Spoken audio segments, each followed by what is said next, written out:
Ngeke kuthiwa-ke amagalelo omuntu abonwa eseshonile noma-ke imisebenzi yomuntu emihle ibonwa eseshonile. Ngikhuluma ngani-ke? Ngikhuluma ngomsebenzi omuhle owenziwe uMthandeni Manqele. uMthandeni wenzeni? Uhlanganise iqembu elidala kade lahlukana. Iqembu leli lithandwa kakhulu khona lapha endimeni kamaskandi elalilenza kahle kakhulu. Ngikhuluma ngaliphi iqembu?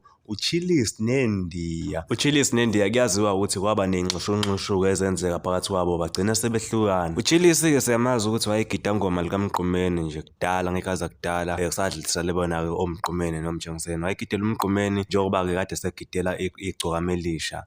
Bese kuthi iNdiya silazi kakhulu-ke ngokuthi imfeza emnyama, imfeza emnyama yaziwa kakhulu-ke imfeza emnyama. Kwaba iNdiya-ke babe neqembu-ke uChillies neNdiya bahlukana-ke ngenxa yey'nxushunxushu ezenzeka phakathi kwabo-ke yena uChillies neNdiya.